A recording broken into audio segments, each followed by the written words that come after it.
Hello बच्चों, आइए हम जानते हैं कि हमें फीवर क्यों आती है और फीवर आने के बाद हमारे भोजन का स्वाद क्यों बदल जाता है। अगर हम बात करें तो हमारे बॉडी में किसी भी तरह के पैथोजन का मतलब होता है डिजीज कराने वाले एजेंट। कोई भी पैथोजन्स अगर हमारे बॉडी में आएंगे तो वो एक टॉक्सिक यानी कि जहरीला केमिकल रिलीज करते हैं और उस केमिकल को देखकर हमारा जो WBC है ना, WBC ल्यूकोसाइट्स, वो भी एक केमिकल रिलीज करता है जिसे कहा जाता है इंटरल्यूकिन फर्स्ट। ये इंटरल्यूकिन फर्स्ट और ये जो टॉक्सिक रिलीज हुए, इसी को एक साथ मिला के हम लोग कहते हैं पाइरोजन। और ये पाइरोजन जैसे जैसे हमारे बॉडी में बैक्टीरिया और वायरस बढ़ेंगे या कोई भी पैथोजन्स, तो ज्यादा से ज्यादा टॉक्सिक निकलेगा। तो हमारा WBC वो इंटरल्यूकिन फर्स्ट को भी निकालेगा। और जब ये ज्यादा बढ़ते जाएंगे तो स्वाभाविक हमारे बॉडी में पाइरोजन का लेवल बढ़ेगा।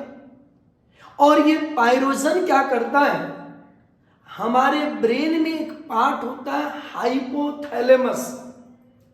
उस हाइपोथैलेमस का मेन काम क्या है, हमारे बॉडी टेम्परेचर को कंट्रोल करना। और ये पाइरोजन क्या करता है, हाइपोथैलेमस को एक्टिवेट कर देता है। इससे क्या होगा, हमारे बॉडी का टेम्परेचर क्या कहिएगा, बढ़ जाएगा।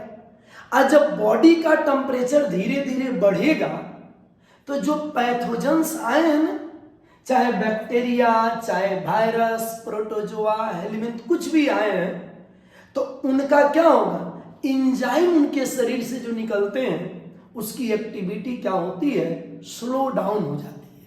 मतलब क्या कहना चाह रहे थे, जैसे कोई भी पर्सन हो, इनके बॉडी में किसी भी तरह का पैथोजन आए, वो आने के बाद टॉक्सिक रिलीज करेंगे और WBC इंटरल्यूकिन फर्स्ट, ये दोनों को मिला के पाइरोजन कहेंगे। और ये पाइरोजन क्या करेगा, स्टिमुलेट किसको, हाइपोथैलेमस। और this hypothalamus increase body temperature. क्योंकि हाइपोथैलेमस को जो स्टिमुलेट होगा तो बॉडी टेम्परेचर बढ़ेगा। और इसका बेसिक कारण क्या होता है कि टेम्परेचर बढ़ जाएगा तो जो पैथोजन्स हैं उनके एंजाइम्स नहीं काम करेंगे, तो उनका ग्रोथ क्या हो जाएगा, रुक जाएगा। तो क्या होगा, आपका स्टिमुलेट हाइपोथैलेमस हुआ तो रिजल्ट क्या होगा, decrease growth rate of microbes. जहां टेम्परेचर बढ़ा तो माइक्रोब का ग्रोथ रेट क्या हो जाएगा, कम जाएगा। और जैसे जैसे टेम्परेचर बढ़ेगा तो माइक्रोब का ग्रोथ रेट कमेगा।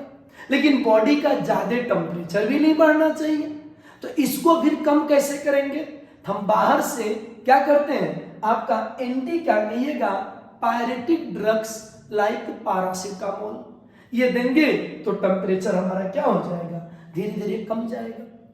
तो ये stop the enzyme activity, pathogen का एंजाइम एक्टिविटी स्लो हो जाता है, जिसके कारण माइक्रोब का ग्रोथ रेट क्या होता है, रुक जाएगा।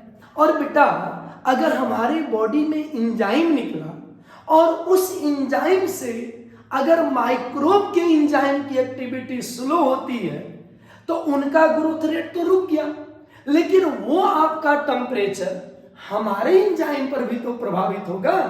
यही कारण होता है कि हमारे बॉडी का एंजाइम भी जब काम नहीं करने लगता है तो भोजन का स्वाद क्या कहिएगा, टेस्टहीन हो जाता है, यानी भोजन का टेस्ट गड़बड़ होने लगता है। इसका बेसिक कारण है कि टेम्परेचर बढ़ने से एंजाइम की एक्टिविटी स्लो हो जाती है। तो आज के लिए इतना ही, धन्यवाद।